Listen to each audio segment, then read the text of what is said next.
The hospital was quiet after midnight. Soft lights filled the long hallway. Outside, heavy rain hit the windows. Inside one small room, Emily lay on the bed, holding her newborn baby girl close to her chest. She had become a mother only 3 days earlier, but instead of feeling joy, her heart was full of fear. No flowers had arrived. No visitors had come. No family members had called. The nurses noticed that Emily always looked toward the door whenever footsteps came closer. Every time the door opened, hope appeared in her eyes. Every time someone walked past her room, that hope disappeared again. One kind nurse finally asked, "Is anyone coming for you?" Emily forced a small smile and quietly answered, "They said they would." Hours passed. Late that afternoon, the door finally opened. Emily's parents walked inside. For one short second, her face became bright with hope.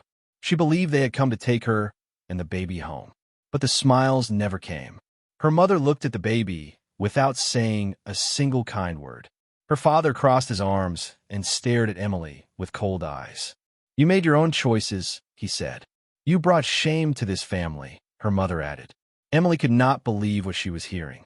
Tears filled her eyes as she begged them not to leave her alone with a newborn. Neither of them listened. Without another word, they turned around and walked out of the room. The door closed. Emily was alone again. She looked down at her sleeping daughter and gently kissed her tiny forehead. Then, with shaking hands, she picked up her old phone. There was only one number she had never dared call. After a long moment, she pressed it. The phone rang once, then twice. Finally, someone answered. Emily whispered only 7 words. "I didn't want to ask, but I need you." She ended the call and quietly placed the phone beside her. Only minutes later, the sound of several expensive black vehicles stopped outside the hospital. Every nurse rushed toward the windows. Someone important had just arrived. The sound of car doors opening echoed through the quiet hospital entrance. Nurses looked at each other in surprise. 3 black luxury SUVs were parked outside. Men in dark suits stepped out first. They carefully looked around before opening the back door of the last vehicle. An elderly man slowly came out. His silver hair matched his calm face, but his eyes carried years of sadness. He walked with confidence, holding only a small wooden cane. Every hospital employee moved aside without being asked. Nobody knew who he was. Inside her room, Emily gently rocked her baby, unaware of what was happening outside. She expected another lonely night. Then came another knock. The same nurse smiled softly. "Emily, someone is here to see you." Emily frowned. I'm not expecting anyone." Before the nurse could answer, the elderly man stepped into the room. The moment their eyes met, Emily froze. The man stopped walking. For a few seconds, neither of them spoke. Finally, the man smiled with tears in his eyes. "So, I finally found you." Emily's lips trembled. "You actually came." Without saying another word, the old man walked closer and looked at the sleeping baby. His eyes became wet as he gently touched the baby's tiny hand. "She's beautiful," he whispered. Emily could no longer hold back her tears. "I'm sorry I called after all these years." The man slowly shook his head. "No, Emily, I'm the one who should be sorry. I should have found you much sooner." Outside the room, Emily's parents had returned to collect some forgotten documents. As they walked past the hallway, they looked through the small glass window. The moment they saw the elderly man standing beside Emily's bed, both of their faces turned completely pale. Her father's hands began to shake. Her mother whispered in fear, It can't be him." Neither of them dared to step inside. Emily's parents quickly stepped behind a corner before anyone could see them. Their hearts were racing. The confident voices they had used only minutes earlier were gone. Her father carefully looked toward the hospital room again. The elderly man was still standing beside Emily, smiling gently at the baby. One of the men in black handed him a folder, but he ignored it. At that moment, nothing seemed more important than Emily and her daughter. Emily looked at him with confusion. "I still don't understand," she said softly. "How did you find me after all these years?" The old man took a slow breath. "I never stopped looking." Emily remained silent. "I hired investigators," he continued. "Every year they searched for you. Every lead disappeared. Someone made sure you stayed hidden." Emily lowered her eyes. She already knew who that someone might be. The old man gently placed a small silver necklace on the baby's blanket. "This belonged to your mother," he said. "She wanted you to have it one day." Emily picked it up with trembling hands. Tears rolled down her face. She had never seen the necklace before, but somehow it felt familiar. Outside the room, her mother could barely breathe. "She still has it," she whispered. Her father grabbed her arm. "We have to leave. Right now." But before they could move, one of the men in black stepped into the hallway and blocked their path. His voice was calm. "Mr. Harrison would like a word with both of you." Emily's parents looked at each other in complete panic. For years, they believed the truth had been buried forever. Now, the man they feared most was only a few steps away, and he knew exactly who they were. Emily's parents stood frozen in the hallway. Their faces had lost all color. They knew there was no easy way to escape. The man in the black suit politely opened the hospital room door. "Mr. Harrison," he said, "they're here."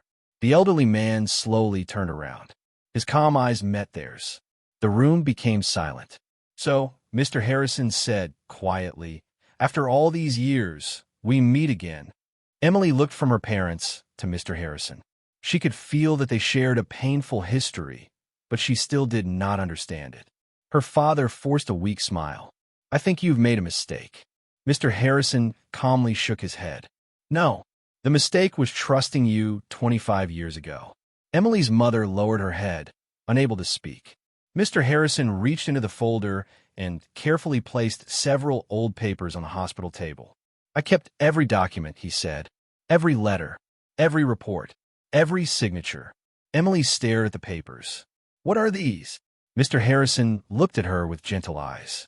"They're the truth that was stolen from you." He slowly opened the first document. It showed an old legal record with Emily's name written across the top. "Years ago," he said, "your parents promised to protect you after your mother's death. Instead, they cut every connection between us. They changed addresses, blocked my letters, and told everyone I had abandoned you." Emily's hands began to shake. "They lied?" Mr. Harrison nodded. "I never stopped searching for you." Tears rolled down Emily's face as years of confusion suddenly began to make sense. Her parents remained completely silent. For the first time in their lives, they had no excuse. Then Mr. Harrison closed the folder and looked directly at them. "This is only the beginning," he said calmly. "Tomorrow, the entire truth will become public." Emily's parents realized that the life they had built on lies was about to fall apart. The next morning, sunlight filled Emily's hospital room. For the first time in many days, she felt a small sense of peace. Her baby slept quietly beside her, and Mr. Harrison sat near the window, reading through the old documents once more. A soft knock broke the silence. One of the men in black stepped inside. "Sir," he said respectfully, "the lawyer has arrived." Mr. Harrison nodded. "Bring her in."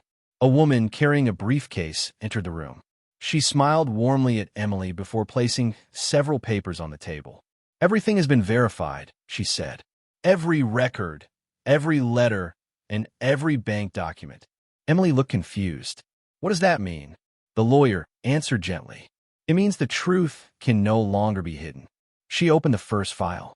Inside were copies of letters Mr. Harrison had mailed over many years. None of them had ever reached Emily. There were also receipts showing money sent to help raise her. Every payment had been collected, but Emily had never received a single dollar. Emily covered her mouth in shock.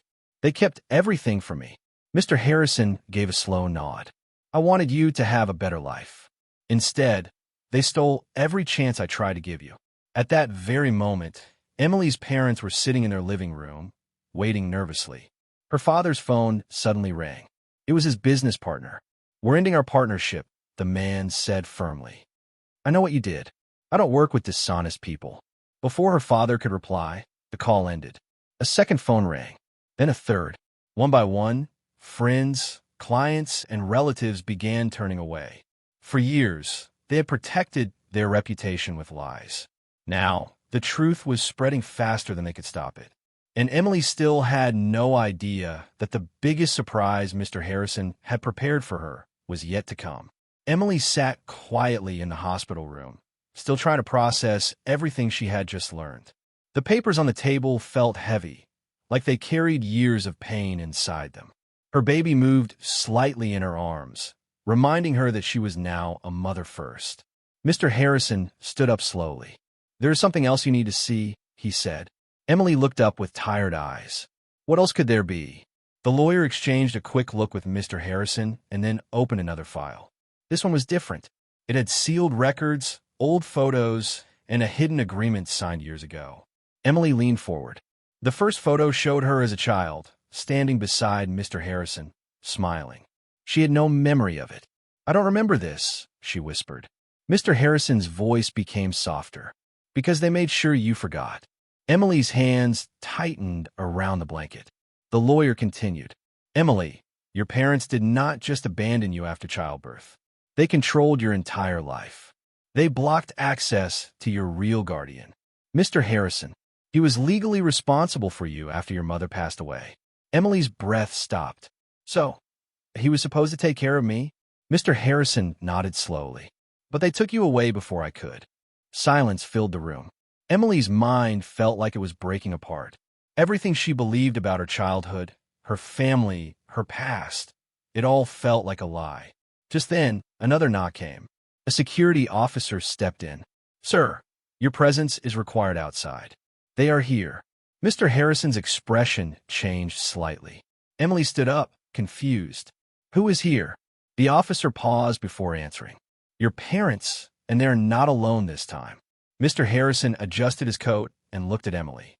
"It's time you see the final truth with your own eyes." Emily's heart started beating faster. Whatever was coming next would change everything forever.